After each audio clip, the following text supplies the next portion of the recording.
Boa tarde, oitavo ano. Bem-vindo a mais uma aula, né? Hoje na nossa aula de história, nós vamos dar início, né, ao capítulo 7 do livro de vocês de história, uma breve história do século XIX na América, certo? Nós vamos dar início a esse capítulo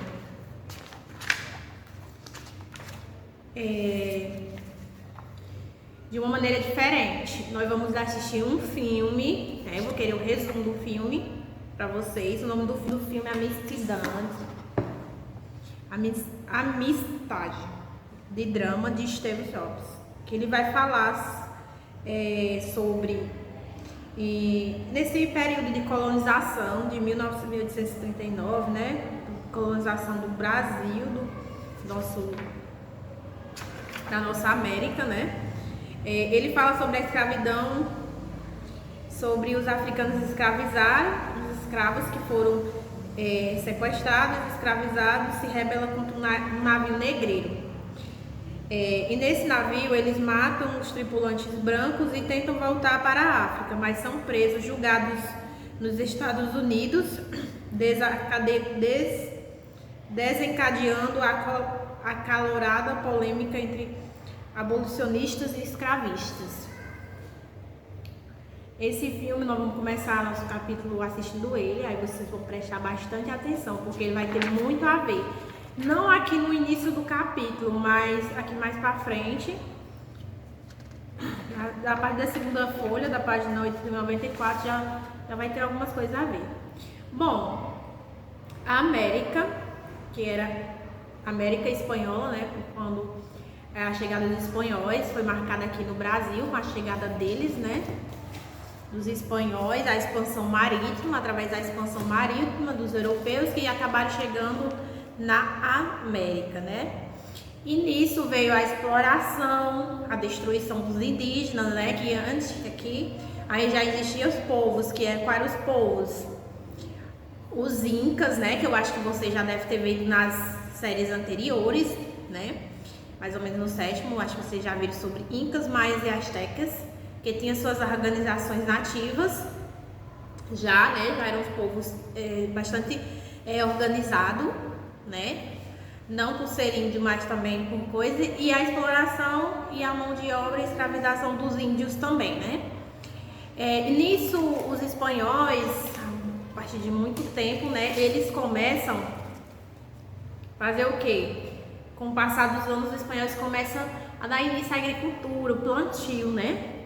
Passaram a plantar cereais, frutas, para abastecer as áreas de mineração, né? Porque eles vieram explorar aqui atrás do quê? A colonização espanhola a fazer exclusão, dominação, destruição dos indígenas, as explorações em busca de metais preciosos, exploração de grande quantidade de mão de obra, né? A escravidão, se aproveitar disso, dos indígenas, a submissão dos indígenas serviu, né? A região ocupada pelos espanhóis ia da Califórnia, nos Estados Unidos, até a Patagônia, na Argentina. A principal atividade predominante era a mineração, o ouro e a prata, principalmente no México, Peru e Bolívia. Com o passar dos anos, os espanhóis passaram a plantar as cereais, frutas para abastecer as minerações, ou seja, o mercado interno. Nas fazendas cultivava-se principalmente o arroz, o trigo, além da fruta, que era para consumo próprio. O abastecimento das grandes plantações, eles começaram a fazer o latifúndio, a monocultura e a exportação da mão de obra escrava, né, que começam aí com as atividades agrícolas. Nas grandes áreas de monocultura, os principais produtos era açúcar, algodão e cacau, que era muito propício aqui na América, né? Como a colônia era muito extensa, o rei espanhol procurou elaborar uma estrutura administrativa que viabilizava o controle da coroa na região. O modo administrativo foi o quê? Foi descentralizar o território, dividindo em vice-reinado e capitanias gerais, sendo que cada unidade que era colônia estatal diretamente subordinada a metrópoles, que no caso era a Europa, né? Divisão da área, como era dada essa divisão da área colonial. Vice-reinado, que era Nova Espanha, Nova Granada, Peru e Prata, Capitanias Gerais, Cuba, Guatemala, Venezuela e Chile. O vice-rei e esse reinado era feito uma hierarquia, né? Vinha o vice-rei, que era a maior autoridade na colônia, geralmente um nobre escolhido pelo rei para exercer essa função. Na cidade existe uma espécie de câmara municipal, conhecida como cabildo, ocupado pelos homens mais ricos. Os cargos administrativos dados ficavam com pessoas que faziam parte da elite social. Os chapetones, ou seja, pessoas que nasceram na Espanha, eram brancos, ricos e privilegiados.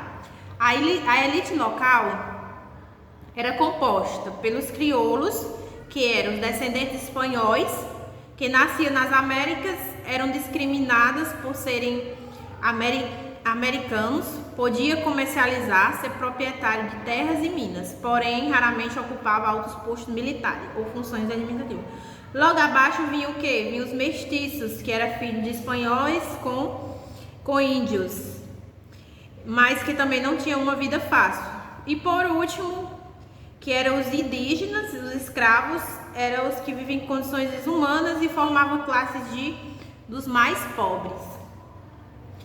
Tiveram também os escravos negros raros, trabalhadores livres que viviam de favor em algumas propriedades, por isso eram obrigadas a trabalhar em troca de comida. Mita, ecomieda e caudilismo. Esse era algumas das organizações dele, de fazer, como que eles chamaram isso aí de quê? De mita, ecomidia e caudilismo.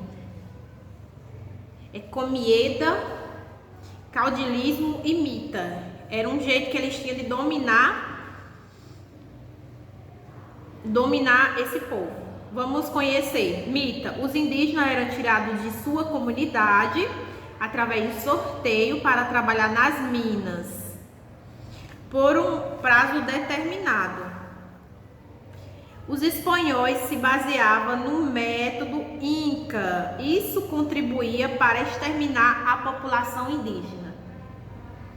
Ecomieda, exploração dos nativos como servos nos campos e nas minas. A coroa encomendava a captura da comunidade indígena a um intermediário, o encomendero, e as distribuía nas colônias, que recebia os índios como seus servos. A mita e a encomenda deveriam ser realizadas em troca de proteção à educação cristã, ou seja, eles usavam o cristianismo, a religião, e educavam eles da maneira que eles queriam.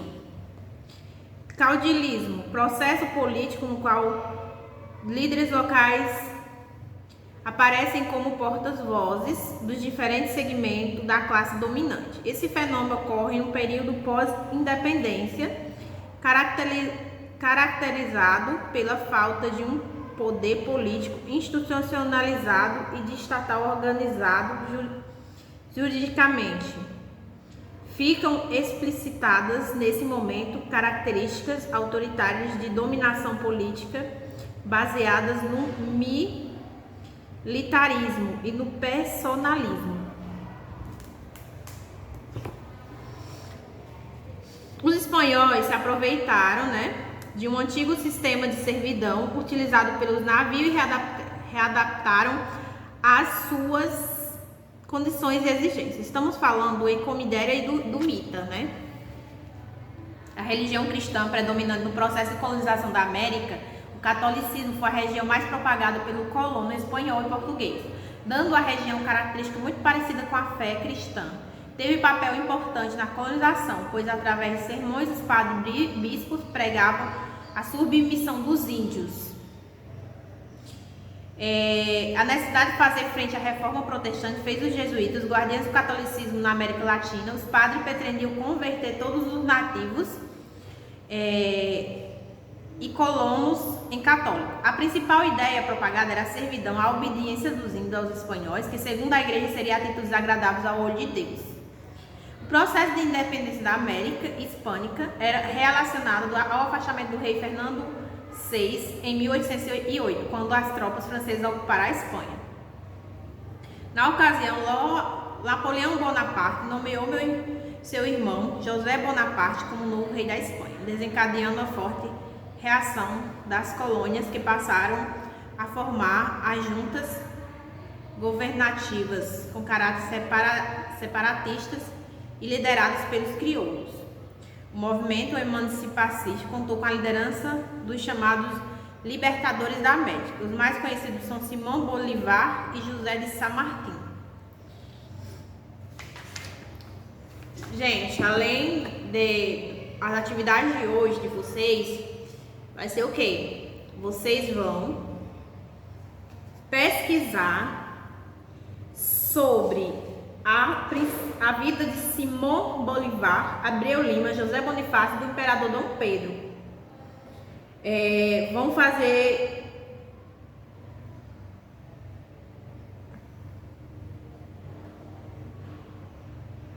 pesquisar sobre esses personagens da história na emancipação aqui do Brasil, certo? Sobre cada um deles que eu falei aí. Além de assistir o filme, né? Vocês que estão aí em casa vão assistir o filme e fazer um resumo sobre o filme, né? Que não tem sentido, né? A gente assistir um filme e não fazer um resumo. E esse resumo já vai servir para quê? Para vocês entenderem melhor esse capítulo. Essa foi nossa aula de hoje. Beijo, até a próxima aula.